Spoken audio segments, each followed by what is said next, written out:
Good morning, everyone. How are you doing today? Michael Zuber, author of One Rental at a Time. And this is, of course, your daily financial news. This is a show that you can count on 7 days a week. 6 days we do it at 7:30, and then on Thursdays we do it at 7 a.m., all times Pacific. The reason we do it early on Thursdays is in addition to the daily financial news show, I interview multimillionaires from across the country really Monday through Sunday now, and we do those in 3 different sessions, all to help you kind of move forward. Don't know if you saw, but yesterday we started a series with Laura Morby. We actually had 3 exciting topics, being in the top 1%, how to have it all, things of that nature. So go check those out.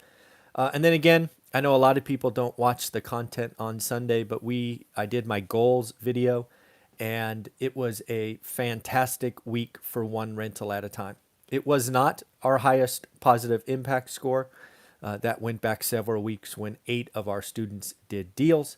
But last week was monumental because I think we now have kind of escape velocity, and more people are purchasing the course, joining the Facebook group, and doing the work. It's an amazing feeling to see more and more people join. I'm certain some people joined because they felt the price was going up May 1st, but it's mine. I have no overhead. So what I've decided to do, because 100 people joined in the month of April, that I'm going to keep the price at $199 for the month of May. So congratulations. If you want to help future students who come to the One Rental at a Time channel, do yourself a favor, buy the course, save the money, get all the new content. And if we get 100 people in the month of May, I will keep it $199 in June. Let's have some fun together. In addition to that, I posted a video at 6 o'clock last night about the top 10 ways to lose a lot of money in real estate. You get a lot of videos how to make money, so I thought I would do a video about how to lose a lot of money. So go check that out. So as far as the daily financial news, a couple of things kind of jumped out at me. Again, I did a little talk yesterday on Warren Buffett. I've read a lot more in the afternoon. It's very clear that given he has a conglomerate of businesses, right? Manufactured homes, railroads, candy, all these things in his umbrella, that he is a better indicator of inflation than Jerome Powell, in my opinion, right? Jerome Powell looks at paperwork and numbers, where Warren Buffett has dozens, if not hundreds, of different businesses feeding him every day, every week, every month. And what he had to say about inflation was it should scare Jerome Powell, at least make him pay attention. And he says essentially it is everywhere. People are raising prices on us, meaning suppliers, and we are raising prices on the end consumer, and they are paying. And if you don't know about price elasticity, you should probably go learn about it. Basically, it means prices are sticky on the way down. If you are Coca-Cola or Procter and Gamble or Kimberly Clark, and you raise whatever your item is on the grocery shelf $1, and people take it, and then maybe Powell is right, and the freight and cargo and all these components get cheaper in 6 months, you're probably not in a rush to lower prices. You will just take that increased margin. That's kind of what happens, folks. So it is going to be interesting. I know I am seeing my grocery bill go up, and we don't buy anything fancy. I couldn't imagine if we had kids again, because it seems to be hitting the diaper and just those things that you go through as a parent. So pretty crazy. On top of that, a couple of earnings announcements this morning. The one that caught my attention was Estee Lauder. Estee Lauder actually missed top line but hit bottom line. Basically, Estee Lauder is saying that their high-end products are not being purchased as expected because of work from home. So again, Estee Lauder, as I know them, is very mall oriented. She does a lot of stuff in malls, and obviously foot traffic and things of that are down. And yeah, so they had some weakness on the top line. Looks like China is celebrating their electric vehicle sales for, what is it, Li Auto, Neo, and X paying. I don't know.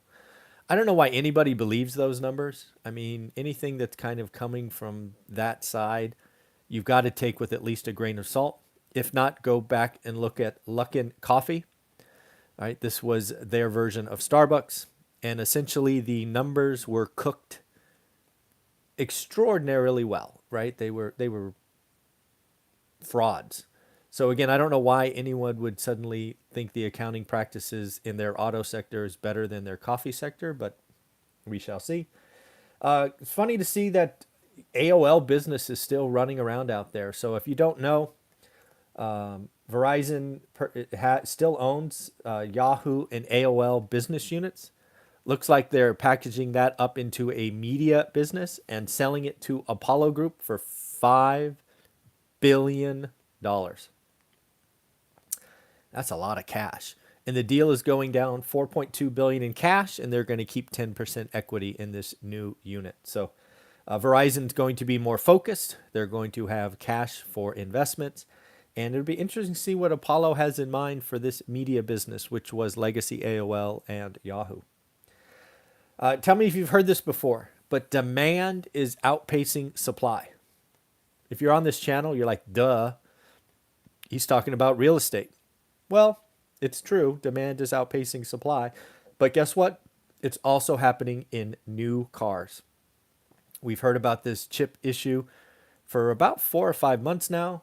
We've heard about GM, throttling back production, and Ford and all these others. Well, guess what? Demand for new cars is outpacing supply. So what does that mean? That means end customers don't get discounts. Dealerships can raise prices. Dealers are going to have record profits. And what they are now starting to talk about is they are going to start managing their supply better going forward. Turns out car manufacturers like to make money. And historically, they have flooded dealerships and hurt themselves. So now they are looking at holding less supply, which in a normal environment means they don't have to discount as much. So crazy how supply and demand economics plays into this thing. Perhaps the scariest thing I have heard ever. This is scary. So Denmark, right, country in Europe, they have a bank, I'm going to mispronounce it, called Dansky Bank. Dansky Bank. Just think about this happened at Wells Fargo, Bank of America, JP Morgan, whatever you want to say. Turns out they are going to charge customers, you and me, if we hold more than $16,200, it's 100,000, whatever their currency is. I didn't write it down, but whatever. I did the math. It's 16,200. If you hold more than $16,000 in your savings account, you have to pay the bank 1%. It's called negative interest rates. Negative interest rates on savings accounts. I read that and I'm like, you have got to be kidding me. I could see banks going to zero, but banks going negative? What the hell? You have to pay a bank to hold your savings? Are you kidding me? Man, Dansky Bank, you jumped the shark. I have no idea why anybody would keep money at your institution. Certainly no more than 16,000. I mean, Jesus. So again, they are claiming deposit surplus. Really? Deposit surplus? And they will, of course, help you look for relative alternatives to cash. What? Really? That's what are you supposed to do? Are you supposed to take your cash home and keep it under your bed? Are you supposed to go buy Bitcoin or Ethereum or something else? I mean, really? This is how messed up our economy is, that savings costs individuals money? Like I said, it's the scariest thing I've heard. Right now it is at one bank. I looked for others and did not find one. But yes, negative 1% on your savings account if you have 16 grand, technically $16,200. Not good. Not good. In the market, you may have heard a phrase called sell in May and go away. People are asking already if that's a good strategy now. again, I'm not in the market, but no, we are we are in unusual times. Sell in May, go away is kind of a no, for normal times. We are in the midst of great rotation. We are going to have companies have layups to beat earnings. We are going to see the high flying, high multiples come down. They've already started. I think they come down more and potentially a lot more. But that just means a lot of other companies come up. If you're an index investor, you're probably okay. But if you are a stock picker and you are margined up in some high flyers, it could get dicey. But yeah, sell in May and go away. I don't see that working this year. I see a lot of companies, think cruise lines and hotels and airlines and all these people that will just have easy compares going forward. Already talked about Buffett. Oh, another one that I think is dead on and accurate is a notion of dead money. I've been telling you for quite a while now, probably 6 months, that there are some companies that had a perfect storm of opportunity, and I've always used Clorox as an example. Funny enough, Wells Fargo came out just today and said Clorox is dead money, best case. Think about that, right? Clorox was kind of the answer for 6 or 9 months, and we went out and bought so much we have shelves of this stuff now, which we probably won't use for a decade. So yeah, our chances of buying Clorox wipes in the future aren't that great, at least for years to come. So yeah, I agree. I think there's a lot of companies that had kind of the perfect storm of opportunity, and now you pulled forward demand and you're going to be struggling. And oh, by the way, you probably increased manufacturing. So now you're going to have a supply glut and nobody's buying your stuff.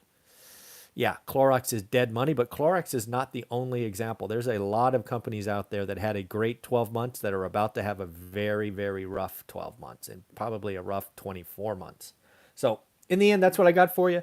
We have a couple of experts today. Of course, we start off strong with Mr. Greg Dickerson, and then we roll into Rylis Dana, who is the estate attorney. And boy, there's a lot of changes in estate planning given what Biden is trying to do. So that should be an interesting conversation. Have a wonderful day. We'll talk to you tomorrow at 7:30 on the Daily Financial News. Today's a great day to make some money. Let's be better than yesterday. Bye-bye.